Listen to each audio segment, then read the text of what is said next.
Everyone, welcome to my channel. तो I no मैं बहुत लेट हो चुकी हूँ एफएफ लाने में, वन शॉट एफएफ। मैंने कहा था जल्दी लाऊंगी, लेकिन क्या करूँ, अब काम ही आ गए थे तो मैं कुछ नहीं कर सकती। वैसे आज है 9 दिसंबर और आज मैं आप लोगों के लिए लेके आई हूँ एक शियानवांग वन शॉट एफएफ, वो भी हिस्टोरिकल। वैसे तो आप लोग जानते हैं कि मैं वन शॉट एफएफ किसी लॉन्ग स्टोरी के बाद ही लाती हूँ, लेकिन मैं आज लेकर आई हूँ। वो भी मैंने बहुत ही जल्दी में इसे बनाया है, इसलिए ये शायद थोड़ी छोटी होगी या बड़ी भी हो सकती है, आई डोंट नो। जल्दी में इसीलिए बनाया है क्योंकि आज है मेरा जन्मदिन। और जैसे कि मुझे हिस्टोरिकल एफएफ पसंद है, तो अब मैं सबके लिए लाती हूँ, तो मैंने सोचा एक अपने लिए भी बना दूँ। तो मैं हिस्टोरिकल वन शॉट एफएफ लेके आई हूँ। आई होप आपको ये पसंद आएगा। और रही बात आज की, तो हाँ, आज है मेरा बर्थडे। कुछ लोग मुझे नहीं जानते, तो मैं बता देती हूँ कि मेरा नाम दिशा है, और मैं खुद को विश भी कर देती हूँ, हैप्पी बर्थडे टू मी। अब और ज़्यादा बकवास नहीं कर सकती, तो और जो पिक्चर्स में मैं नज़र आऊँगी वो मैं ही हूँ, बस मेरा फेस विजिबल नहीं है। ओके, तो कंफ्यूज मत होना। तो चलिए आज का पार्ट अब शुरू करते हैं, हमारा वन शॉट एफएफ। हमारी स्टोरी शुरू होती है नेवर नाइट की उस रात से, जब उस भयानक युद्ध की रात से जहाँ पर वुशियान ने अपनी जान दी थी। इस बार भी कुछ वैसा ही है, लेकिन बहुत कुछ अलग भी है। इस बार सिचुएशन वैसी नहीं है जैसी उस बार थी। वुशियान जो कि उस क्लिफ पर खड़ा हुआ है और अपनी जान देने जा रहा है, लेकिन उसके सामने लांजन नहीं है जो उसे बचाने के लिए हर मुमकिन कोशिश करे। वुशियान के सामने जियांगचेंग खड़ा है, वो भी अपने हाथ में तलवार लिए हुए। उसकी आंखों में वुशियान के लिए नफरत साफ नज़र आ रही है। वुशियान जो कि क्लिफ के बिल्कुल किनारे पर खड़ा हुआ है। जियांगचेंग एक कदम आगे उसकी ओर बढ़ रहा है। वुशियान अपनी गिल्टी और पेनफुल आइज से जियांगचेंग को देख रहा है। वो उसे बिल्कुल भी नहीं रोक रहा। वुशियान अपनी आंखें बंद कर लेता है और अपने हाथों को फैला लेता है। वो अपनी जान देने को पूरी तरह से तैयार है। वो मन में कहता है, मुझे माफ़ कर दो लांजान, अपना और उसका अच्छी तरह से ख्याल रखना। इससे ज़्यादा वो और कुछ नहीं सोच पाता, और जियांगचेंग अपने हाथ को आगे करके वुशियान के चेस्ट पर पुश करता है, और वुशियान जो कि मरने के लिए तैयार था, वो लाइफलेस बॉडी की तरह क्लिफ से नीचे गिरने लगता है। तभी उसे एक ज़ोरदार आवाज़ सुनाई देती है, विंग। और वुशियान गिरते हुए आखिरी बार अपनी आंखें खोलकर उस ओर देखता है, और एक पेनफुल स्माइल करके उस आग की लपटों के पीछे ओझल हो जाता है। वहाँ मौजूद सभी लोगों ने यह नज़ारा देखा, लेकिन किसी की भी आंखों में वुशियान के लिए ना कोई दर्द था, ना ही कोई रिग्रेट, और ना ही कोई गिल्ट। लेकिन एक पर्सन ये नज़ारा देखकर बेसुध होकर अपने घुटनों पर आ जाता है। वो लांजन था जो अभी अभी यहाँ पर आया था। उसके हाथ में एक बच्चा है जो ज़्यादा बड़ा नहीं है। उसे देखकर लगता है कि उसे इस दुनिया में आए ज़्यादा वक्त नहीं हुआ है, बस 4 या 5 दिन। वो बच्चा जिसे लांजान ने अपने एक हाथ में पकड़ा हुआ है।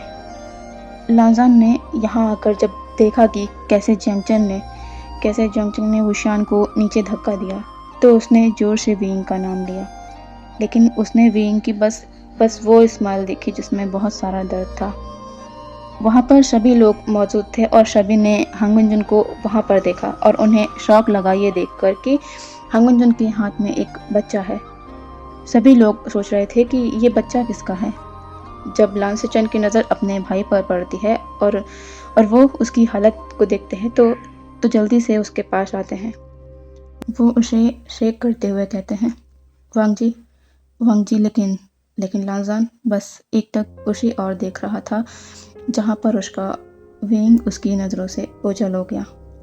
वो लान सिचन की बातों का कोई भी रिस्पॉन्स नहीं करता, और देखते देखते उसकी आंखें बंद होने लगती हैं। लान सिचन जब ये देखते हैं, तो वो लांजान को होल्ड कर लेते हैं।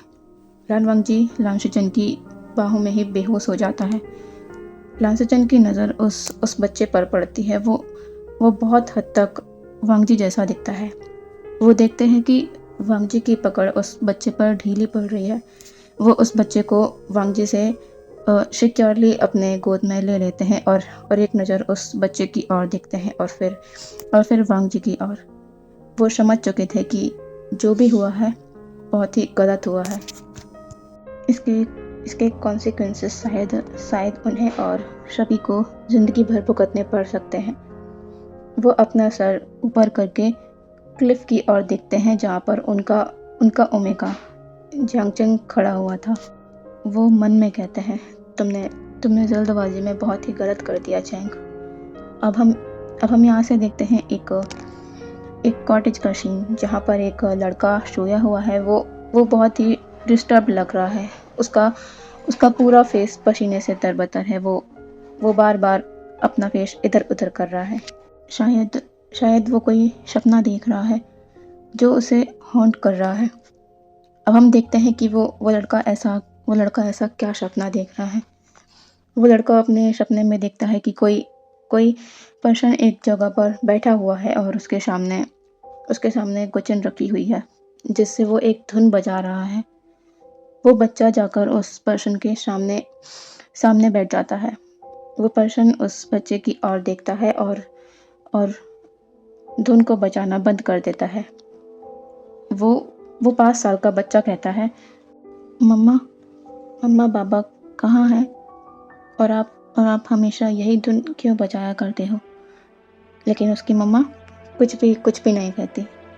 ऐसे ही एक बार फिर वो लड़का सपने में देखता है कि 8 साल का बच्चा सेम जगह पर है। उसके सामने उसकी मम्मा है जिसकी फिंगर कुचिन स्टैंड पर है। वो बच्चा कहता है, मम्मा बाबा कहाँ हैं और आप यही धुन हमेशा क्यों प्ले करते हो? इस बार फिर कोई जवाब नहीं। वो बच्चा समझ जाता है कि उसकी मम्मा कुछ नहीं कहने वाली और वो लड़का जो सपना देख रहा था वो झट से अपनी आंखें खोलता है और बेड पर उठकर बैठ जाता है और तेज़ सांसें लेने लगता है। वो मन में कहता है, बाबा आप कहाँ हैं? मैं जल्द ही आपको ढूंढ लूँगा। 1 महीना बस उसके बाद आप मम्मा के साथ होंगे। फिर मम्मा उदास नहीं रहेगी। वो मुझसे भी कुछ कहेगी। वो मुझसे बात करेंगी। यह सोचते सोचते उसकी आंखों में आंसू आ गए थे। वो अब और नहीं सोता और अपने क्वार्टर से बाहर निकल जाता है। वो बाहर जाकर अपने आसपास देखता है तो अभी 5 बजने में थोड़ा सा ही वक्त है। 5 बजे सभी लोग जाग जाएंगे। अब तो आप लोग समझ ही गए होंगे कि वो लड़का लान खान का है जो कि लान डिसिपल के कॉटेज में रहता है। वो लड़का थोड़ी देर क्लाउड रिसोर्सेस से घूमने लगता है। 5 बजते ही वो वापस आ जाता है और बात लेकर रेडी होकर क्लैन की ओर निकल जाता है। उसके हाथ में तलवार है जो कि वाइट जेड की है। उसके फॉरहेड पर रिबन नहीं है। उसने वाइट कलर के हानफू पहने हैं लेकिन उसके बालों पर रेड रिबन लगाया हुआ है। करेक्ट 6 बजे वो लन आ जाता है और एक क्वार्टर की ओर बढ़ जाता है। वो उस क्वार्टर के सामने आकर खड़ा हो जाता है और उसके डोर पर नॉक करता है। डोर पर नॉक का साउंड सुनकर अंदर जो लोग थे उनका ध्यान डोर पर आ जाता है। तभी अंदर से एक 5 साल का बच्चा दौड़ कर आता है और उस लड़के के हाथ को पकड़कर कहता है, उसके हाथ को शेक करते हुए, शिजुई काका आप आ गए। चलो मैं कब से आपका इंतज़ार कर रहा हूँ। जिंगी को भूख लगी है और आपको पता है ना कि जिंगी आपके बिना ब्रेकफास्ट नहीं करता है। वो बच्चा शिजुई को खींचते हुए अंदर ले जाता है और शिजुई बहुत ही स्नेह के साथ उस बच्चे को देख रहा था और बाकी 3 लोग इन दोनों को देख रहे थे। उनके चेहरे पर एक छोटी सी स्माइल थी। तभी लान सुचन कहते हैं, शिजुई आकर बैठो, वो कब से तुम्हारा इंतज़ार कर रहा है। शिजुई सबसे पहले सामने आता है और तीनों को झुककर ग्रीट करता है। वहाँ पर जो 3 लोग मौजूद थे वो है लान कोरेन, लान शिचन और जियांगचेंग जो कि लान शिचन का ओमेगा है और लान जिंगी जो कि लान शिचन और जियांगचेंग का अल्फा बेटा है जिसकी उम्र इसकी उम्र 5 साल है और सिजुई वे सुजी जो कि 15 साल का एक अल्फ़ा है। सिजुई जाकर अपने स्थान पर बैठ जाता है और जिंगी जाकर उसके साइड में बैठ जाता है। सिजुई और जिंगी के सामने लान सिचन और जियांगचिंग बैठे हुए थे और सेंटर पर लान कुरेन बैठे हुए थे। लान कुरेन और लान सिचन जब भी सिजुई को देखते हैं तो उन्हें वांगजी की याद आती है। सिजुई जब अपनी नज़रें ऊपर करके सभी की ओर देखता है, सभी फिर अपने अपने ख्यालों से वापस आते हैं। लान सिचन कहते हैं, सिजुई ब्रेकफास्ट शुरू करो। सिजुई कहता है, अंकल पहले आप लोग। इस पर लान जिंगी कहता है, मुझे भूख लगी है कक्का। सभी इस पर स्माइल करने लगते हैं और अपना ब्रेकफास्ट शुरू करते हैं। सिजुई अपने हाथों से जिंगी को ब्रेकफास्ट करा रहा था। जियांगचैंग उन दोनों की ओर देख रहा था। जिंगी अपने माँ बाबा से ज़्यादा अपने सिजुई गागा से क्लोज है। वो हमेशा उसी के हाथ से खाना खाता है, उसी के साथ घूमता है और दिन भर बस गागा गागा करता रहता है।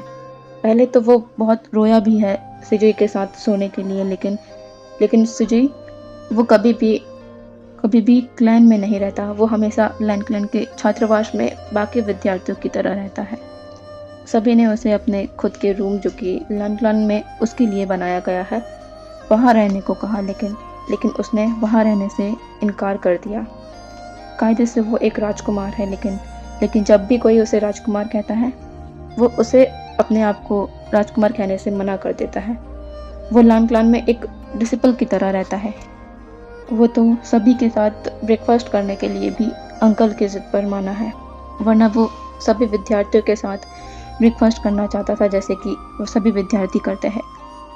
जियांगचैंग सिजुई को देखता है और सोचता है, वो बिल्कुल हांग वनजुन जैसा है, राइटियस, नोबल और शांत।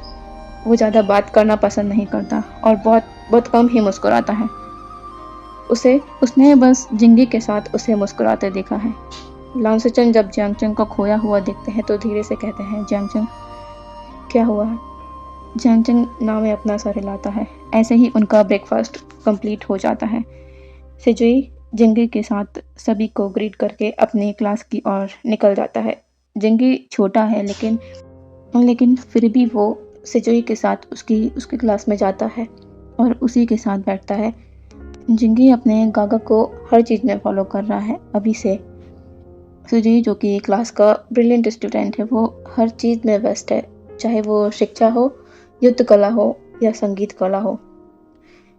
और कोई है जो हमेशा सिजुई को कंपटीशन करना चाहता है, वो कोई और नहीं, जिन लिंग। वो हमेशा सिजुई को एक कॉम्पिटिटर की तरह देखता है, लेकिन सिजुई वो सिर्फ अपने कामों में ध्यान देता है। उसे इन सब से कोई फ़र्क नहीं पड़ता, क्योंकि वो किसी से बात नहीं करता है, ना ही तो किसी से कंपटीशन करना चाहता है। अभी सभी लोग क्लास में बैठे हुए हैं और लान सिचन उनकी क्लास ले रहे हैं। क्लास में सभी विद्यार्थी मौजूद हैं, लान क्लान के भी और बाहर के क्लान से भी। क्लास खत्म हो जाने के बाद सभी लोग क्लास से बाहर चले जाते हैं, लेकिन सिजुई वहीं रुकता है। लान सिचन देखते हैं कि सिजुई क्लास से गया नहीं। वो समझ जाते हैं कि सिजुई वही सवाल लेकर फिर उनके पास आया है, लेकिन उन्हें ये फेस तो करना होगा। वो अपनी जगह से उठते हैं और सिजुई के पास आ जाते हैं और कहते हैं, सिजुई तुम गए नहीं? सिजुई कहता है, अंकल क्या आप मेरे सवालों का जवाब देंगे? लान सिचन कहते हैं, और मैं जानता हूँ कि तुम्हारे सवाल क्या हैं। सिजुई कहता है, तो फिर आप मुझे बताते क्यों नहीं हैं? मेरे सवालों के जवाब क्यों नहीं देते? लान सिचन सिजुई को देख सकते हैं। वो एक बहुत ही शांत बच्चा है, लेकिन जब भी उसके इन सवालों की बात आती है उसके अंदर एक अग्रेशन सा नज़र आता है और लान सिचन इसे बहुत ही अच्छे से समझते हैं।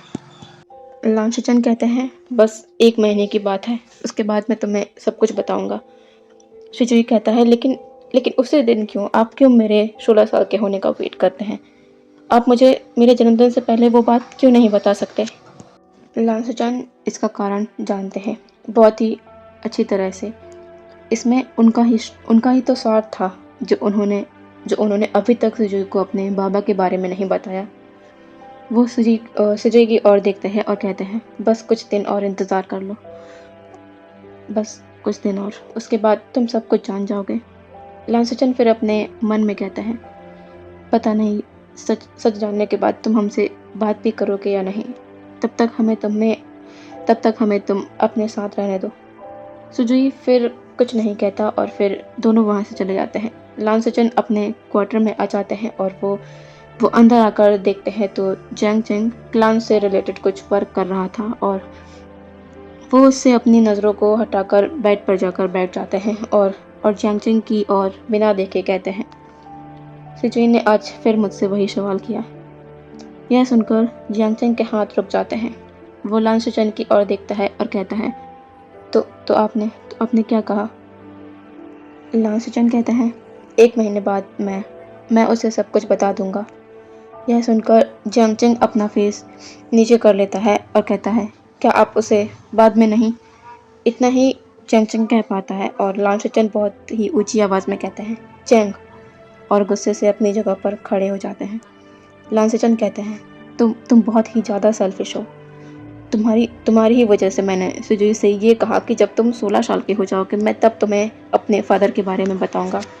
वो मासूम 5 साल की उम्र से मुझसे ये पूछ रहा है कि उसके बाबा कहाँ गए और अभी वो कहाँ है, लेकिन मैं तुम्हारे एक बेतुके प्रॉमिस की वजह से चुप रहा। वो तुम ही थे, तुम ही नहीं चाहते थे कि सुजुई कुछ भी जाने पास्ट के बारे में, और मैंने उस मासूम से ये कह दिया कि 16 साल तक मैं उसे कुछ नहीं बताऊंगा, और मैं खुद अपने दिए हुए प्रॉमिस पर ज़िंदगी भर पछता रहा हूँ और आगे भी पछताता रहूँगा। मैं तिल मरता हूँ उसकी हालत देखकर। वो कितना डेस्परेट है अपने बाबा के बारे में जानने को। खुद को तक भूलते जा रहा है वो, और मैं ये सब तमाशा अपनी आंखों के सामने होते हुए देख रहा हूँ। किस लिए? तुम जैसे सेल्फिश इंसान के लिए, तुम्हारे प्रॉमिस के लिए। मुझे सुजुई को देखकर लगता है कि मैं एक और वांगजी को बड़े होते देख रहा हूँ, जो कि बिना इमोशन का है, सबसे दूर रहने वाला, अपने आप को लोगों से दूर रखने वाला, खुद को ना एक्सप्रेस करने वाला। कभी उसे खुलकर हंसते नहीं देखा मैंने। लेकिन तुम्हें कोई फर्क नहीं पड़ता, चाहे वो उदास रहे या खुश रहे। तुम्हें तो बस उसे सच्चाई से अनजान रखना है, जो तुम बस रख रहे हो। तुम बहुत ही सेल्फिश इंसान हो, बिना सोचे समझे जल्दबाजी में डिसीजन लेने वाले। तुमने मेरे भाई की खामोशी का फ़ायदा उस वक्त भी उठाया था और आज भी उसकी खामोशी का फ़ायदा उठा रहे हो। सुजुई से सब कुछ छिपाकर ये मत भूलो जैंग चेंग, जो हम दूसरों के साथ करते हैं वो हमें वापस ज़रूर मिलता है। क्या तुम भूल गए? तुमने 5 दिन के बच्चे से उसके फादर को दूर किया था, जिसकी सज़ा भगवान ने हमें इस तरह दी कि तुम 10 साल तक बच्चे के लिए तड़पे थे, लेकिन तुम्हें औलाद नसीब नहीं हुई। और तुमने सुजुई को अपने पास लाने की कोशिश की, उसे अपना बेटा बनाना चाहा, लेकिन आज देखो क्या है तुम्हारे पास। तुमने उस 5 साल के सुजुई को तो वांगजी से दूर अपने पास ले आया था, लेकिन क्या वो बच्चा अपनी माँ को भूला? बिल्कुल नहीं भूला वो अपनी माँ को। वो वांगजी को मुझसे ज़्यादा समझता है, वो उसकी माँ की खामोशी तक समझता है। तुम वांगजी से उसका बच्चा नहीं ले पाए। सुजुई वांगजी को ही अपनी माँ कहता है, ना कि तुम्हें। वो तो अपने आप को लानक्लंग का मेंबर भी नहीं मानता। वो वे सुजुई लिखता है, ना कि लान सुजुई। वो तो तुम्हें अंकल तक नहीं कहता, जबकि 2 रिश्तों से तुम उसके अंकल लगते हो। वो तुम्हें लान फॉरेन कहता है। अभी भी वक्त चैंग, भगवान ने पता नहीं किस तरह हमें जिंदगी दिया है, इसलिए अपने दिमाग से सुजुई को सच ना बताने का ख्याल निकाल दो। वो बड़ा हो गया है, अगर मैं ना बता पाया तो वो कहीं ना कहीं से पता लगा ही लेगा। यह कहकर लांसचन अपने रूम से बाहर चले गए और जैंग चेंग बस अपने आंसू बहाने के सिवा और कुछ नहीं कर सकता। और दूसरी तरफ सुजुई, जो कि अपनी क्लास से निकलकर अपने कॉटेज की ओर जा रहा था, तभी उसके बीच में जिलिंग आ जाता है और कहता है, सुजुई, क्या तुम मेरे साथ तलवारबाजी करना चाहोगे? सुजुई का मूड पहले से ही ऑफ था, क्योंकि वो अपने बाबा के बारे में जान नहीं पा रहा है। वो कुछ नहीं कहता और जिलिंग को क्रॉस कर वहाँ से निकल जाता है। और मन में कहता है कि अभी अभी उसे 1 महीना इंतज़ार करना होगा। वो अपने रूम में आ जाता है। उसका मन आज बिल्कुल भी शांत नहीं है। उसे बहुत ही फ्रस्ट्रेटेड फ़ील हो रहा है। वो अपने रूम से बाहर आता है और बिना क्लान रूल की परवाह किए अपनी तलवार पर कहीं निकल जाता है। 1 घंटे बाद वो कहीं पहुंच जाता है। वो बेलमाउंट्स का एंट्रेंस था, जिसके सामने सिजय खड़ा हुआ था। वो अंदर जाना शुरू कर देता है। वो उस केव के सामने पहुंचता है जिसके एंट्रेंस पर लिखा हुआ था शैतानी गुफा। वो उस गुफा के अंदर चला जाता है। वो गुफा के अंदर हर जगह अपनी नज़रों को दौड़ाता है, लेकिन उसे वो नहीं दिखता जिसे वो देखना चाह रहा था। तभी उसकी नज़र एक और जाती है, जहाँ से वही शख्स अपने हाथ में कुछ लिए हुए उसी की ओर आ रहा था। वो अपने हाथ में जो ट्रे है उसे टेबल पर रख देता है और पलटकर सुजय की ओर देखता है, जैसे कि वो कहना चाह रहा हो कि यहाँ आकर बैठो। सुजय वहाँ जाकर बैठ जाता है और वो अपने सामने देखता है जहाँ पर उसका फेवरेट स्पाइसी फूड का बाउल है। वो अपनी नज़रों को ऊपर करता है और कहता है, मामा, आपको हमेशा कैसे पता चल जाता है कि मैं आने वाला हूँ? इस पर लानवांगजी कुछ नहीं कहता, बस अपनी नज़रें नीचे कर लेता है। और सुजय जानता है कि उसकी मम्मा जवाब नहीं देगी। वो कुछ नहीं कहता और फूड एंजॉय करना शुरू कर देता है। वो बहुत ही खुशी से इस खाने को खा रहा था, इतने दिनों बाद जो उसे मिल रहा है। और लांसन बस अपने बेटे को देख रहा था। सुजय जानता है कि उसकी मम्मा उसे देख रही है, लेकिन वो अपना ध्यान खाने पर ही रखता है। वो अपनी नज़रों को अपनी मम्मा की ओर नहीं करता, वरना उसकी मम्मा सुजय के किसी सवाल से अनकंफर्टेबल होकर अपनी नज़रें उससे दूर ना कर लें। सुजय जानता है कि उसकी माँ उससे बहुत प्यार करती है, बस कभी अपने मुँह से कहती नहीं है। लेकिन सुजय के लिए जो भी वो करती है, वो सब ये बयां करते हैं कि उसकी मम्मा जैसा प्यार कोई भी सुजय को नहीं कर सकता।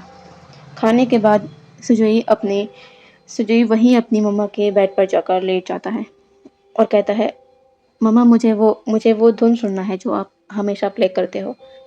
लानवांगजी जाकर अपने गुचन के सामने बैठ जाता है और उसी धुन को प्ले करने लगता है। सुजय अपनी आंखें बंद कर लेता है और थोड़ी ही देर बाद वो सो जाता है।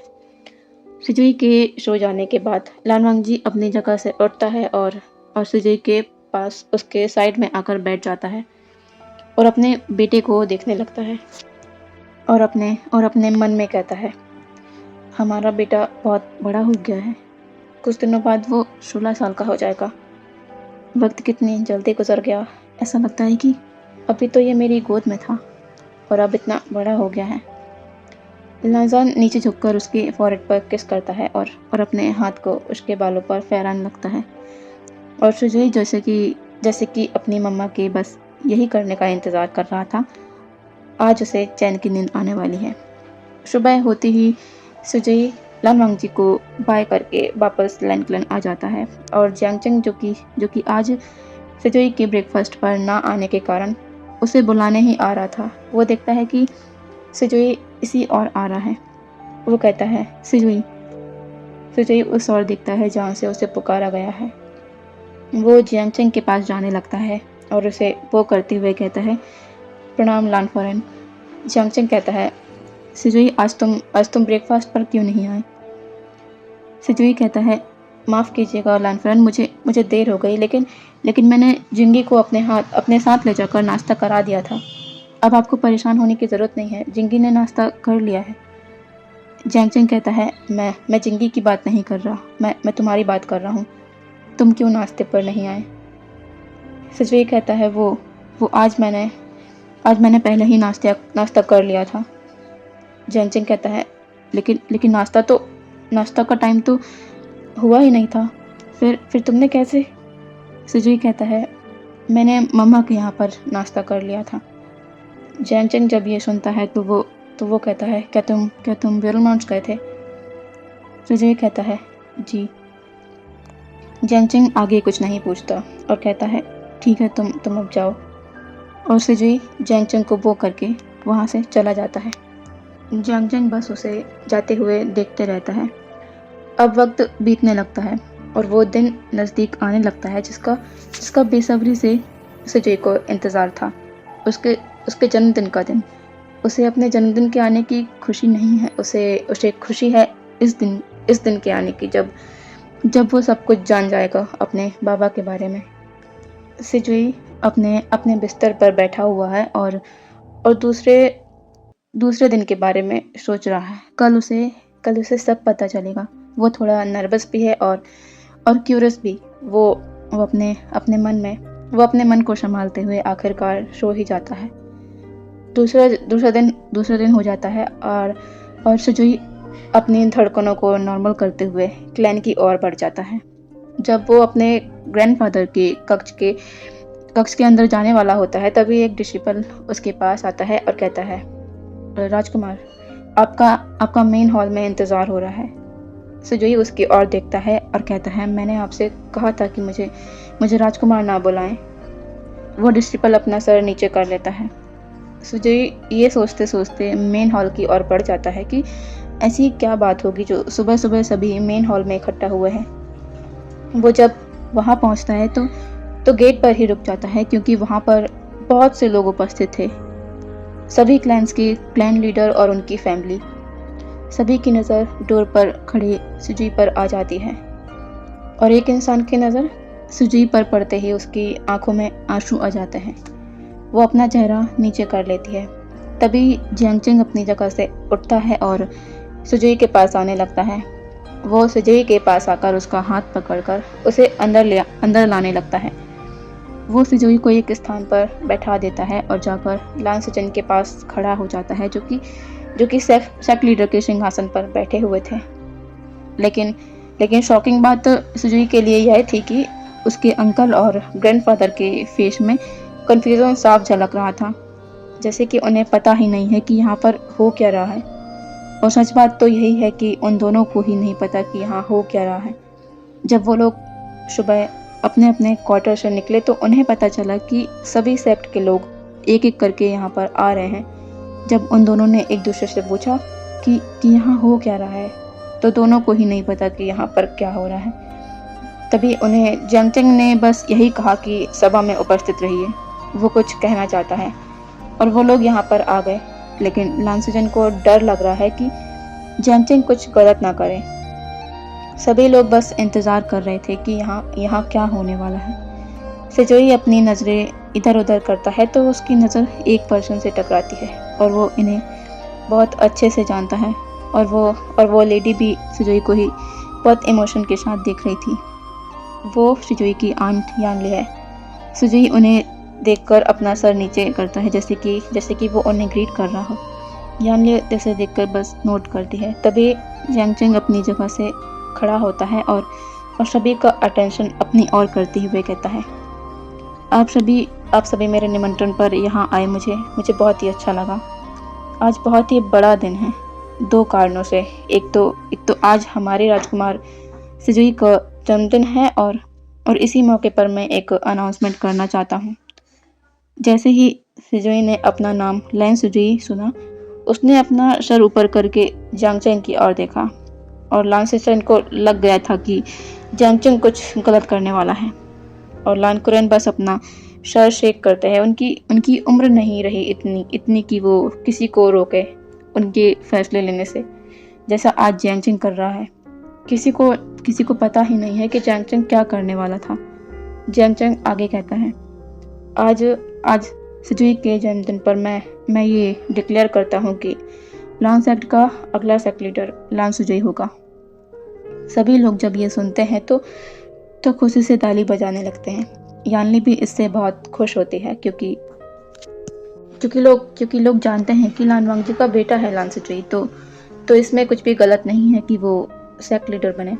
लेकिन कोई ये नहीं जानता कि सुजुई लान सरनेम कैरी तो करता ही नहीं है, वो वे सुजुई है। जियांगचेंग की ये बात सुनकर लान सिचन अपनी आंखें बंद कर लेते हैं। तभी हॉल में एक तेज आवाज़ गूंज जाती है, ऐसा नहीं होगा। सभी का ध्यान सुजुई पर जाता है, जो अपनी जगह से खड़ा हो चुका था। जियांगचेंग कहता है, सिजुई जियांगचेंग की ओर देखते हुए कहता है, माफ़ कीजिएगा लान फौरन, लेकिन मैं इसे स्वीकार नहीं कर सकता। जांगचंग कहता है, लेकिन क्यों? क्यों नहीं स्वीकार कर सकते तुम इसे? तुम इस पद के पूरी तरह से काबिल हो, तो फिर तुम क्यों पीछे हट रहे हो? फिर फिर सभी लोग कहने लगते हैं, हाँ राजकुमार सुजोई, क्या वजह है जो आप इस पद को स्वीकार नहीं कर रहे?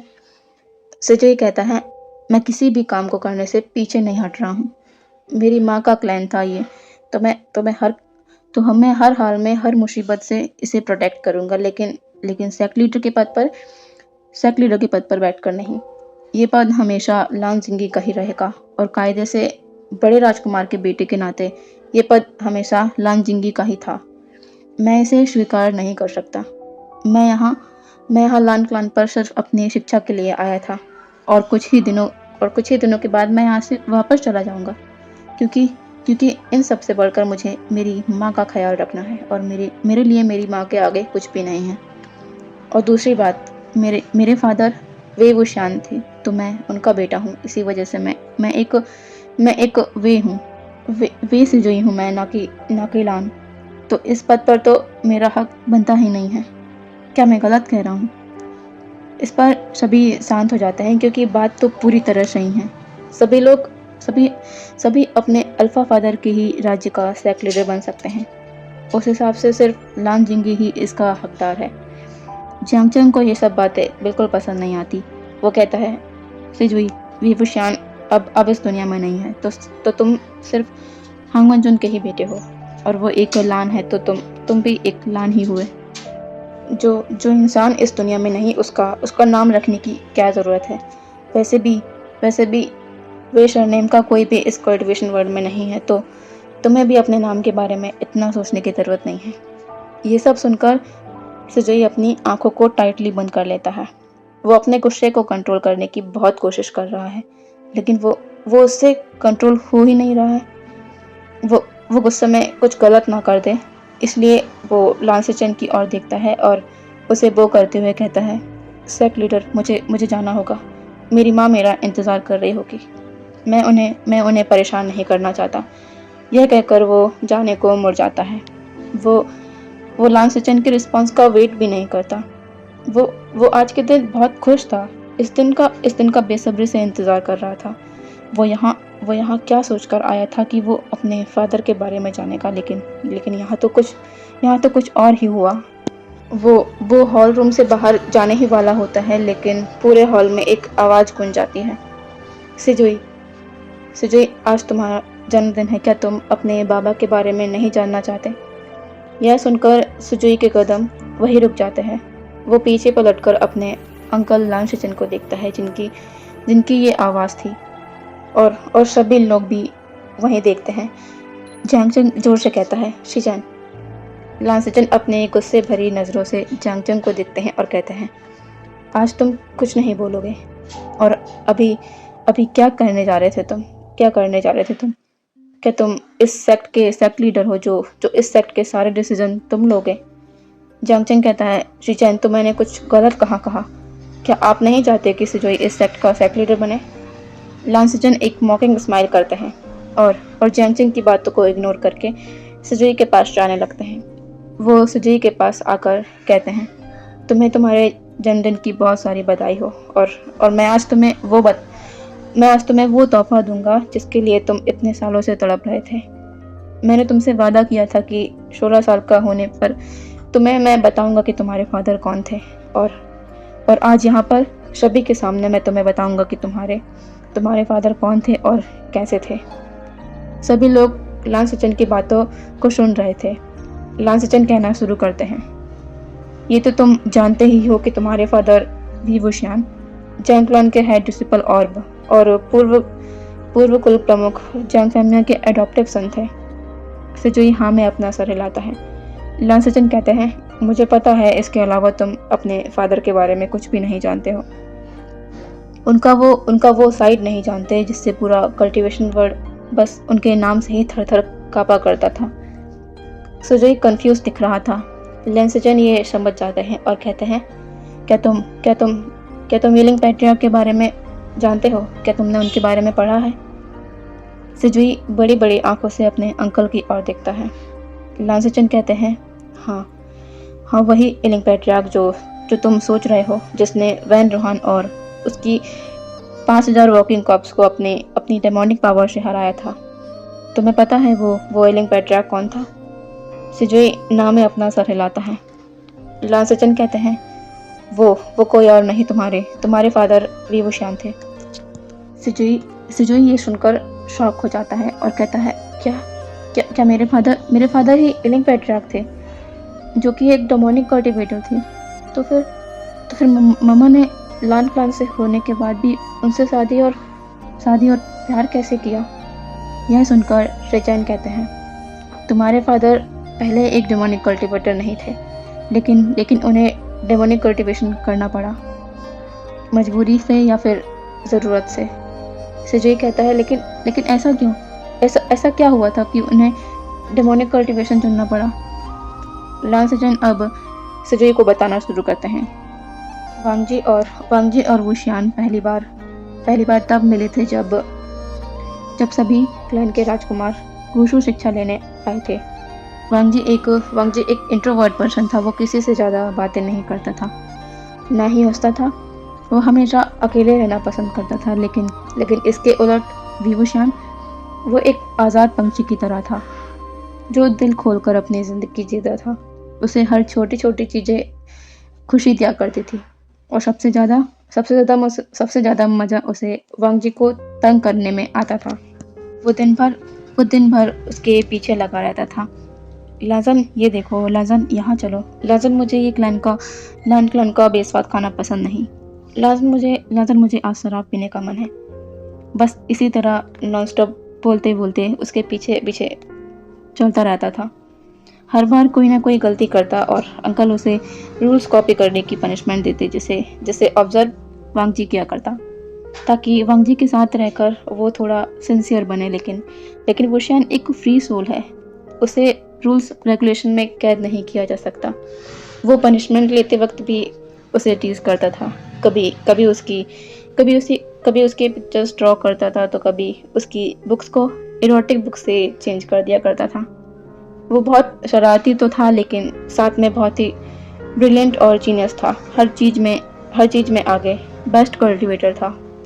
और पता नहीं कब और कैसे वांगजी को वुशियान की ये सब चीज़ें पसंद आने लगी। वो उससे प्यार करने लगा। वो कभी उससे कह नहीं पाया, क्योंकि वुशियान को क्लाउड रेसेस से वापस अपने घर भेज दिया गया, क्योंकि वो अपने बहन भाई से बहुत प्यार करता था। और जब जिंजिशुआन ने उसकी बहन यानली को हर्ट किया, तो वो अपने आप को कंट्रोल नहीं कर पाया और उसकी पिटाई कर दी। और इसी वजह से गुसु से उसे जाना पड़ गया। और वांगजी के दिल की बात उसके दिल तक ही रह गई। कुछ महीनों बाद पता चला कि वेंस सभी क्लान पर हमला कर रहे हैं। उन्होंने क्लाउड रेसेस में भी आग लगा दिया था और सभी राजकुमारों को अपने वेन क्लैन आने को कहा अध्ययन के लिए। सभी राजकुमारों को मजबूरी में वहां जाना पड़ा। उस वक्त वांगजी और वुशियान फिर मिले। वेंचाओ सभी को एक पौराणिक राक्षस को मारने के लिए एक गुफा में ले गया, लेकिन खुद वहां से उस राक्षस को देखकर भाग गया, सभी को उस गुफा में कैद करके। वुशियान ने अपनी चालाकी से बाकी सभी को तो गुफा से बाहर निकाल दिया, लेकिन वांगजी और वुशियान एक दूसरे को बचाने के चक्कर में उस गुफा में ही फंस गए। वो कई दिन उस गुफा में रहे और फिर दोनों ने ही उस राक्षस को खत्म किया, और वो भी अपने क्लैन वापस आ गए। लेकिन वापस आकर मैंने देखा कि वांगजी थोड़ा सा बदला हुआ नजर आ रहा था, लेकिन मैंने उससे कुछ नहीं पूछा। ऐसे ही खबर आई कि लोटस स्फीयर में वेंस का आक्रमण हुआ है, और उसमें जियांग फैमिया और उनकी पत्नी मैडम यू नहीं बचे, और उनके बच्चों का भी कुछ पता नहीं है। लेकिन 10 दिन बाद जियांग यानली और जियांग चैंग वापस नए क्लैन आ गए, लेकिन वुशियान उनके साथ नहीं था। सभी वेंस से युद्ध की तैयारी कर रहे थे, लेकिन वांगजी वुशियान के लिए परेशान था। आखिरकार 3 महीने बाद वुशियान वापस आया, लेकिन पूरी तरह से बदला हुआ। वो पहले वाला वुशियान नहीं था जो हंसमुख हुआ करता था। ये वुशियान थोड़ी थोड़ी बातों पर अग्रेसिव हो जाता। वो वांग जी से भी रूडली बात किया करता, उसे हमेशा इग्नोर करने की कोशिश करता। उसका कारण था उसका डेमोनिक कल्टीवेटर बन जाना। वो अब एक डेमोनिक कल्टीवेटर था। सभी लोग ये जानकर हैरान भी थे और कुछ लोग नाराज भी थे। वुशियान ने पूरे वेंस का नामो निशान अकेले ही मिटा दिया। लेकिन उसने उसने जो बचे हुए वेंस थे, जो कि इनोसेंट थे, जिनका जिनका इस वॉर से कोई लेना देना नहीं था, जिनका स्पष्ट सरनेम वैन था, वुशियान ने उन्हें छुड़ाने की मांग की। लेकिन जिन सेक्ट लीडर ने उसकी बात नहीं मानी और ऊपर से उससे वो टाइगर शील उन्हें सौंपने की बात की, जिससे वुशियान सभी गोश्त को कंट्रोल किया करता था। वुशियान ने उनकी बात नहीं मानी और वेंस को छुड़ाकर बिरल माउंट्स चला गया और वहीं रहने लगा, अपने अपने सारे रिश्ते जियांग क्लान से तोड़कर। जिस दिन वुशियान वेंस को लेकर भागा, उसके 2 दिन बाद मुझे पता चला कि वांग जी लान क्लान में नहीं हैं। वो 2 दिन से लान क्लान में नहीं हैं। मुझे यकीन था कि वो वुशियान के पास गया होगा। जब मैं उससे मिलने वहाँ पहुँचा तो मुझे उसका बस एक मैसेज रिसीव हुआ जिसमें ये लिखा हुआ था कि अब वो लान क्लान में नहीं रह सकता, वो विल नॉर्स में ही रहेगा। जब ये बात अंकल को पता चली तो उन्हें बहुत गुस्सा आया और उन्होंने वांग जी को लान सेक्ट से पूरी तरह अलग कर दिया। उसके बाद थोड़ा वक्त और गुजर गया और मेरी जियांग से शादी हो गई और जियांग यानली की शादी जिन जिशवान से हो गई।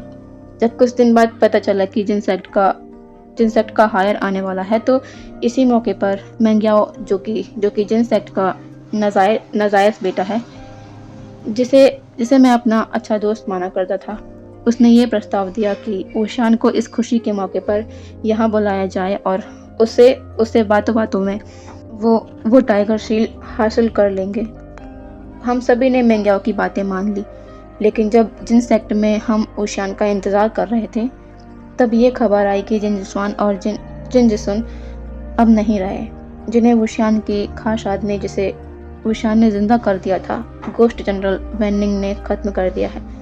उसके बाद सभी ने वुशियान को मारने का सोचा, लेकिन दूसरे ही दिन सभी वेंस जनलनटाई आत्मसमर्पण करने आ गए और सभी मारे गए जिन्स के द्वारा। लेकिन सभी ये सोच रहे थे कि वुशियान क्यों नहीं आया। उसकी दूसरी रात वुशियान आया और उसे सभी मासूम वेंस की मौत का बहुत ही ज़्यादा गुस्सा था। उसने जिन्स के लोगों पर स्पिरिट का हमला करना शुरू कर दिया, लेकिन पता नहीं कैसे उसकी स्पिरिट अनकंट्रोल हो गई और सभी पर हमला करने लगी। लेकिन उसी बीच जियांग यानली उस बैटलफील्ड में आ गई वुशियान को देखने। वुशियान उन्हें शेव करने आ ही रहा होता है, लेकिन बहुत देर हो चुकी थी। एक तलवार उनके शोल्डर पर लग चुकी थी और जब वुशियान ने अपनी माँ की तरह प्यार करने वाली बहन की ये हालत देखी तो वो पूरी तरह टूट चुका था। अब उसमें और नफरत सहने की हिम्मत नहीं थी। उसे लगा कि उसकी सिस्टर इसे छोड़कर जा चुकी है। अब तो वो भी जीना नहीं चाहता था। वो अपनी जान देने उस क्लिफ के ऊपर जा खड़ा हुआ और जियांग चेंग ने उसे उस क्लिफ से गिरा दिया और वुशियान ने एक पेनफुल स्माइल के साथ अपनी मौत को स्वीकार कर लिया। लेकिन तभी वहाँ पर वांग जी आया, जिसकी हालत बहुत ख़राब थी। वो कमज़ोर लग रहा था और सबसे बड़ी बात, उसके हाथ में एक बच्चा था, जो कि लग रहा था कि अभी कुछ ही दिन हुए हैं उसे जन्म लिए। मैं अपने भाई के पास पहुंचा। वांग जी मेरी बाहों में ही बेहोश हो गया। जब मैंने उस बच्चे को देखा तो मैं समझ गया कि ये किसी और का नहीं, वांग जी का है, क्योंकि वो वांग जी की तरह ही दिख रहा था। उसके हाथ में तुम थे सिजुई। मैं उसे लान क्लैन लेके आ गया। अंकल ने जब वांग जी की इस हालत को देखा तो वो भी डर गए। भले ही वो उससे नाराज़ थे, लेकिन वो उससे प्यार भी बहुत करते थे। 2 दिन तक वांग जी बेहोश रहा। वुशियान को लगा कि उसकी वजह से जियांग यानली की जान गई, लेकिन ऐसा नहीं था। जियांग यानली को वक्त में बचा लिया गया था। जियांग चेंग उसकी बहन के पास ही था। जब वो वापस लैन क्लैन आया और उसने वांग जी को उस बच्चे के साथ वहाँ देखा तो वो कंफ्यूज था कि ये बच्चा कौन है। उसने उस बच्चे को अपनी गोद में लिया। उसी वक्त लांसन को होश आ गया था और जब उसने अपने बच्चे को जियांगचंग के पास देखा तो वो जल्दी से अपने बेड से उठा और उस बच्चे को जियांगचंग से अपनी गोद में ले लिया और किसी किसी से बिना कुछ कहे लान क्लान से जाने लगा। मैंने उसे रोका, लेकिन उसने कुछ भी रिएक्ट नहीं किया, ना ही कुछ बोला। वो बस बेसुध होकर क्लान से बाहर निकल गया। मैं उसे रोकता रह गया और जियांगचंग को जब पता चला कि वो हांग वनजुन और वुशियान का बच्चा है तो उसके मन में एक डर आ गया, क्योंकि जिस वजह से उसने वुशियान को उस क्लिफ से धकेला था, उसकी सीजे की वजह से वो तो अभी जिंदा है और बिल्कुल ठीक है। लन वांगजी अपने बच्चों को लेकर वहीं आ गया जहां वो वुशियान के साथ रहा करता था। उसने अपने आप को कल्टीवेशन वर्ल्ड से बहुत दूर कर लिया और शायद अपने आप से भी दूर कर लिया। वुशियान की मौत के बाद से लन वांगजी ने एक शब्द भी नहीं निकाला अपने मुंह से। वो बिल्कुल शांत हो गया। मैं उससे और तुमसे मिलने आता तो वो कुछ नहीं कहता, लेकिन जब जियांगचंग वहाँ आता तो वो अपने केव के डोर को ही बंद कर देता। वो जियांगचंग को देखना भी पसंद नहीं करता। और कुछ महीने बाद ही नेओशांग ने सारे सबूत जिन मेंग्याओ के खिलाफ मेरे पास लेकर आया कि उसने कैसे वुशियान को जिनजिस्वान और जिनजिसन की मौत के इल्ज़ाम में फंसाया, जबकि उनकी मौत का जिम्मेदार वो खुद था। उसने अपने बाप जिन गुनशान को मारा और नी हुईशान के भाई नी मिंगजो को भी मार डाला। वुशियान तो बस एक मोहरा था उसके लिए, उसकी काली करतूतों को छिपाने का। नी हुईशान ने ही मुझे बताया कि वैनिंग जिंदा है और नी क्लैन में सुरक्षित है। मैं वैनिंग से मिलने गया तो मुझे सब कुछ पता चला कि वांगजी लानक्लान से ब्यून माउंट्स क्यों गया और वुशियान ने डेमोनिक कल्टीवेटर क्यों चुना। वैनिंग ने मुझे बताया कि वैन ज़ुलियो ने जियांगचंग की गोल्डन कोर नष्ट कर दी थी और वुशियान ने जियांगचंग को बिना बताए अपनी गोल्डन कोर उसे दे दी थी और उसे यह कह दिया था कि उसकी गुरु माँ की वजह से यह हुआ है, जबकि उसकी गोल्डन कोर वैन किंग ने उससे निकाल कर जियांगचंग पर डाली थी सर्जरी के थ्रू। जब वेंचाओ ने वुशियान को बिरल माउंट्स में फेंक दिया तो बिना गोल्डन कोर के उसके लिए सरवाइव करना बहुत ही मुश्किल था। इसी वजह से उसने डेमोनिक कल्टीवेशन सीख लिया। उसे वहाँ पर हिन आयरन की तलवार मिली, जिससे उसने अपनी टाइगर शील्ड बनाया। वैनिंग ने मुझे लान वांगजी के लान सेक्ट छोड़कर बेल माउंट्स आने का कारण भी बताया। जब वुशियान इलिंग की तरफ जा रहा था, तभी उसे बेल माउंट्स के एंट्रेंस पर लान वांगजी दिखा, जो कि जमीन पर अनकॉन्शियस लेटा हुआ था। वुशियान उसे अंदर ले गया और जब वैन किंग ने उसे चेक किया तो वुशियान को बताया कि लान वांगजी 3 मंथ प्रेग्नेंट है। वुशियान ने जब ये सुना तो उसने लंदन की ओर देखा और उसे अपनी गलती का रियलाइज हुआ कि वो इन सब में लांजान से इतना दूर हो गया कि उसने उसके बारे में सोचा ही नहीं। वो लांजान को खुद से दूर करना चाह रहा था, क्योंकि वो अब एक डेमोनिक कल्टीवेटर है और हांग वनजुन जैसे प्योर कल्टीवेटर को जो कि प्योर क्लॉन से आता है, उस पर सवाल उठने नहीं देगा। लेकिन किस्मत देखो, वुशियान अब फादर बनने जा रहा है। वैन किंग ने जब वुशियान से पूछा कि यह सब कब हुआ तो उसने बताया कि जब वो और लांजान उस केव में फंसे थे जहाँ पर वेंचाओ उन्हें छोड़कर चला गया था, तब दोनों ही एक दूसरे के लिए अपनी फीलिंग को रोक नहीं पाए और बहुत ही आगे बढ़ गए। और उसका नतीजा आज सामने है कि लांजान और वो पेरेंट्स बनने वाले हैं। वुशियान ने फिर लांजान को अपने साथ बेरल माउंट्स में ही रख लिया और वही लांजान ने उनके बेटे को जन्म दिया, उनके बेटे के जन्म के दूसरे ही दिन वुशियान उसकी बहन से मिलने आ रहा था। लेकिन उसे क्या पता था कि कोई और उसके लिए एक ऐसा जाल बिछा कर रखेगा जिसमें वो इतनी बुरी तरह फंस जाएगा कि वो कभी वापस ही नहीं आ पाएगा। उसे अपने 4 दिन के बेटे और अपने प्यार से दूर जाना पड़ जाएगा।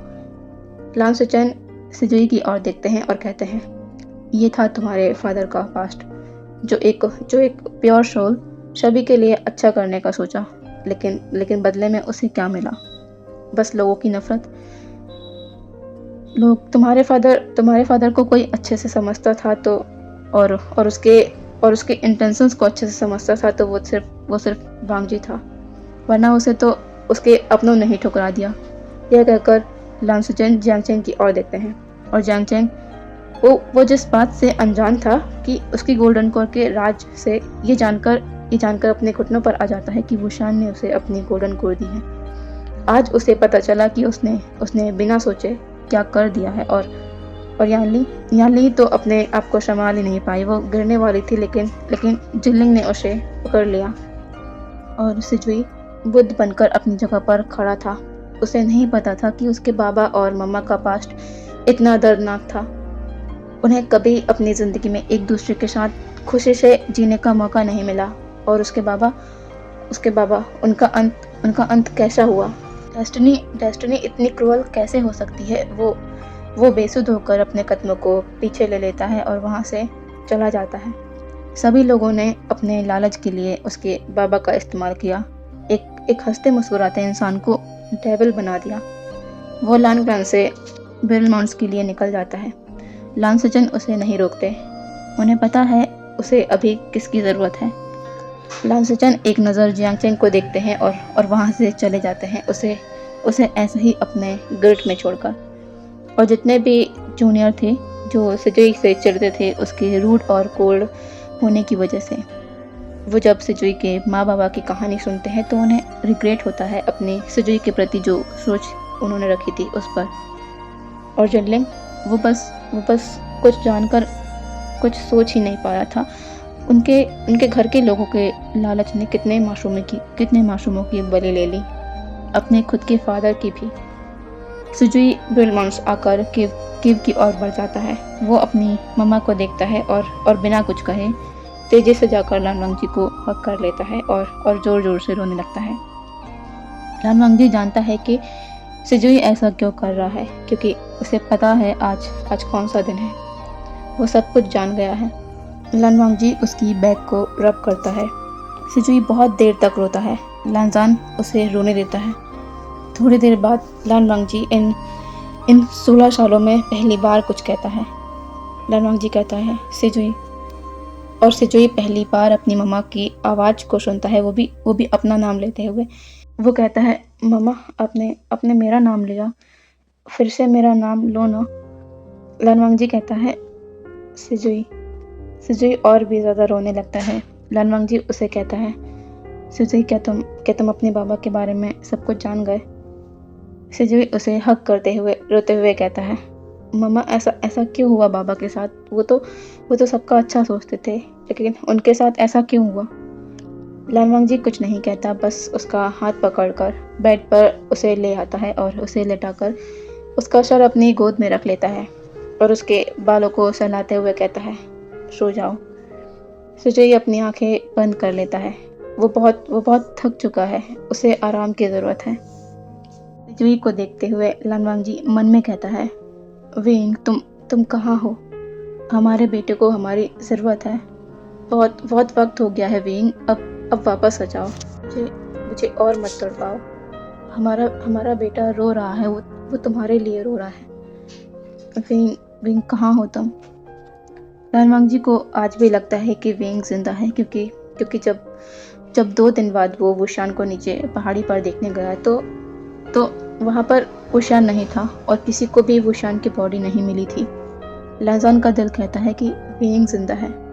सिजुई को अपने पेरेंट्स का पास्ट जानकर जो ट्रॉमा लगा था वो उससे कभी उबर ही नहीं पाया। 1 महीने से ज़्यादा हो गया, लेकिन वो विरल माउंट से बाहर नहीं गया। वो अपनी मम्मा के पास ही रहा। एक दिन सिजुई लान वांगजी के साथ उसका काम में हाथ बटा रहा था, तभी विरल माउंट्स में कुछ लोग अंदर आते हैं।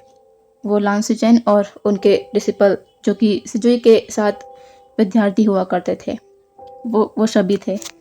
सिजुई लान सुचेन को ग्रीट करता है। लान सुचेन कहते हैं, सिजुई हमें एक गांव से बहुत शिकायतें आ रही है कि वहाँ पर इविल स्पिरिट का कहर है जो लोगों को परेशान कर रही है और कुछ लोगों की जान भी ले रही है। इसीलिए लान क्लान वहाँ सहायता के लिए जा रहा है और ये सभी लोग चाहते हैं कि तुम हमारे साथ वहाँ चलो। जिनलिंग सामने आता है और कहता है, सिजुई हमारे हमारे साथ चलो ना। सिजुई लानवांगजी की ओर दिखता है। लानवांगजी अपना सर हाँ में हिला देता है। सिजुई सिजुई उनके साथ जाने को तैयार हो जाता है। वो लोग उस गांव की ओर निकल जाते हैं। वहाँ पर वो उस गांव के मुखिया से मिलते हैं, जो उन्हें बताता है कि जंगल के पास वो जा नहीं पा रहे हैं क्योंकि इविल स्पिरिट वहाँ पर किसी को जाने नहीं दे रही हैं और लोगों पर हमला कर रही हैं। लैंसचन कहता है, आप घबराइए मत, हम आज ही उन इविल स्पिरिट को ख़त्म कर देंगे। सिजुई तुम अपनी कुचन साथ लाए हो ना? सिजुई कहता है, जी अंकल। वो सभी जंगल की ओर निकल जाते हैं। सही कहा था गाँव वालों ने कि ये इविल स्पिरिट बहुत ही शातिर है, जो किसी को भी जंगल में नहीं घुसने दे रही हैं। लांसचन अपनी फ्लूट प्ले करने लगते हैं और सिजुई अपने गुचिन से उन इविल स्पिरिट पर हमला कर रहा था। वो इविल स्पिरिट अब धीरे धीरे खत्म हो रही थी।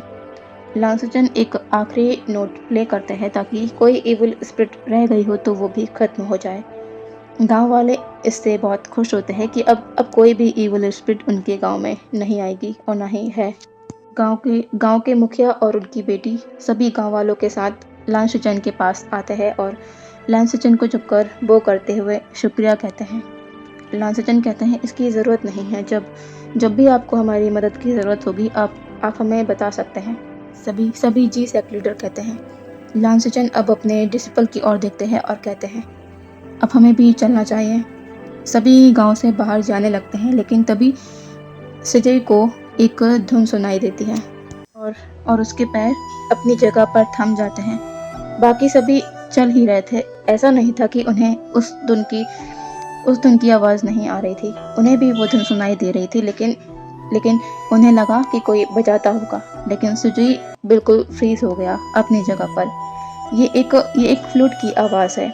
जब लांसचन सिजुई को अपने साथ नहीं देखते तो वो पीछे पलटकर देखते हैं कि सिजुई वहीं पर खड़ा हुआ है। सभी गांव वाले भी उन्हें छोड़ने उन्हीं के पीछे आ रहे थे। वो भी देखते हैं कि ये राजकुमार आगे नहीं बढ़ रहे हैं।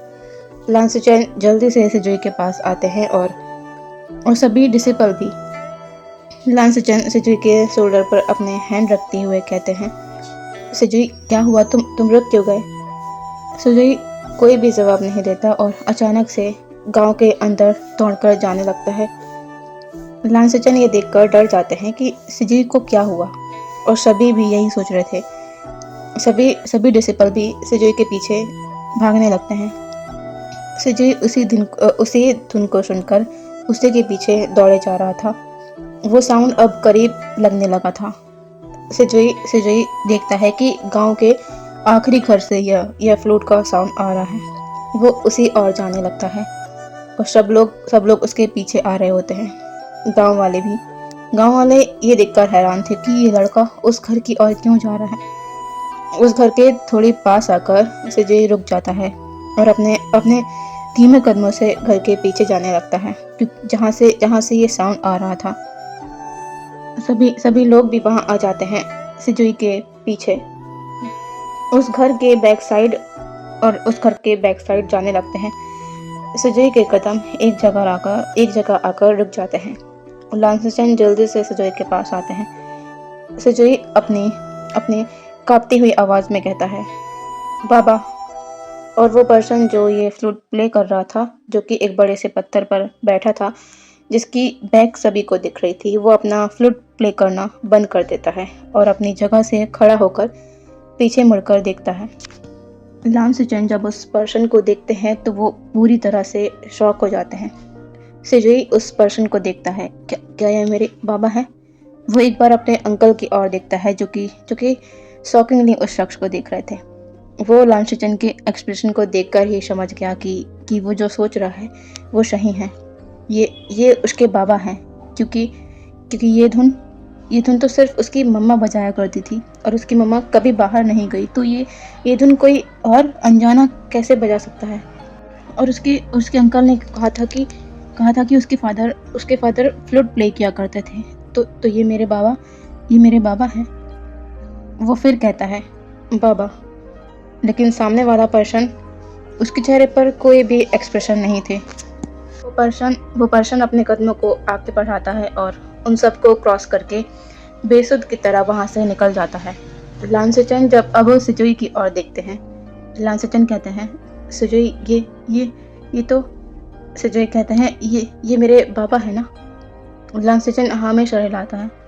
सभी लॉन्डिसिपल ये देखकर हैरान थे। तभी मुखिया की बेटी वो सामने आती है और कहती है, आप इस इंसान को जानते हैं? लांसेचन कहते हैं, हाँ हम इन्हें जानते हैं, लेकिन ये यहाँ पर कैसे और कब से? गांव का मुखिया सामने आता है और कहता है, हम सभी लोग बंजारे हैं। करीब 16 साल की बात है, जब हम अंधेरी रात में एक जंगल से गुजर रहे थे, तब हमारी नज़र इस पर्सन पर पड़ी थी। इसकी सांसें चल रही थी। हम इस पर्सन को अपने साथ यहाँ इस गांव में ले आए। 13 साल तक ये बस सांसें ही लेते रहा। 13 साल बाद इसे होश आया था, और जब हमने इससे कुछ पूछा तो इसने कुछ नहीं कहा, बस सबकी ओर देखता रहा। ऐसा लग रहा था कि वो सब कुछ भूल गया है। जब भी हम उससे कुछ पूछते वो कोई जवाब नहीं देता, बस कभी कभी हमने उसके मुंह से एक ही नाम सुना है। लांसेचन कहते हैं, कौन सा नाम? वो लड़की कहती है, वो हमेशा एक ही नाम लेता है, लांसान, और बस यही धुन बजाते रहता है। क्या आप लोग जानते हैं ये कौन है? लांसेचन कहते हैं, ये वो पर्सन है जिसे हमने 16 साल पहले खो दिया था। सुजुई फिर से वुशियान की और उसके पीछे जाने लगता है। वो उसके सामने आकर कहता है, बाबा मैं सुजुई, आपका बेटा। सभी गांव वाले ये सुनकर शौक थे कि ये लड़का इस पर्सन का बेटा है। तो क्या ये पर्सन किसी बड़े सेक्ट से था? वुशियान कोई भी रिएक्ट नहीं करता, बस कहता है, लांजान। सुजुई कहता है, बाबा क्या आप मुझे नहीं पहचान रहे? अंकल देखो ना, बाबा मुझे नहीं पहचान रहे। लांसेचन कहते हैं, सुजुई शांत हो जाओ, अभी मास्टर वे किसी को भी नहीं पहचान रहे। मैं वांगजी को यहाँ बुलाता हूँ। लांसेचन जल्दी से एक मैसेज तैयार करके वांगजी को भेज देते हैं। जब लानवांगजी को यह मैसेज मिलता है कि वांगजी तुम्हें इस गांव में जल्दी आना होगा, लानवांगजी के दिमाग में पहला ख्याल सिजुई का ही आता है। कहीं उसे कुछ हुआ तो नहीं। वो जल्दी से वहाँ से निकल जाता है। वो उस गांव में पहुंच जाता है और जल्दी से सिजुई को तलाशने लगता है। उसे सिजुई दिख जाता है। वो सिजुई के पास जाने लगता है। वो देखता है कि सिजुई वहाँ खड़ा है, जिसके सामने कोई पर्सन खड़ा है। उसकी बैक वांगजी को नजर आ रही है। न जाने क्यों, लेकिन वांगजी की धड़कनें तेज हो जाती है। ऐसा क्यों हो रहा है? वो थोड़ा आगे जाकर सिजुई का नाम लेता है। अब सभी का ध्यान लानवांगजी पर जाता है, गांव वालों का भी। गांव के लोग सोच रहे थे कि इतना खूबसूरत पर्सन ये कौन हो सकता है। सिजुई कहता है, मम्मा। तभी सभी समझ जाते हैं कि ये इसके मम्मा बाबा हैं। और वुशियान को जब लगता है कि ये आवाज़ कुछ जानी पहचानी है, वो पीछे पलट कर देखता है। और जैसे ही वो लानवांगजी को देखता है, उसके कानों में अजीब आवाज़ें आने लगती है। कुछ धुंधली तस्वीरें उसे नज़र आने लगती है। और जब लानवांगजी वुशियान को देखता है तो ऐसा लगता है कि मानो उसकी दुनिया ही थम गई हो। वो कांपती आवाज़ में कहता है, विंग। और वुशियान जब ये सुनता है, वो अपना सर पकड़ लेता है। उसके सर में बहुत तेज दर्द होने लगता है। वो अपने एक हाथ को लांजान की ओर बढ़ाने लगता है और अपने मुंह से एक ही नाम लेता है, लांजान, और वहीं बेहोश हो जाता है। गांव के उसी घर में जहां वुशियान रहा करता था, उसके अंदर का सीन देखते हैं। वुशियान जो कि लेटा हुआ है और लांजान उसके साइड में बैठा है और बहुत ही इमोशन से वुशियान को देख रहा है। सभी लोग वहां मौजूद हैं। सुजुई अपने बाबा के साइड में खड़ा हुआ है। वुशियान के दिमाग में कुछ फ्लैशेस चल रहा है। लांजान ये कैसा है? ये हमारे बेबी के काम आएगा।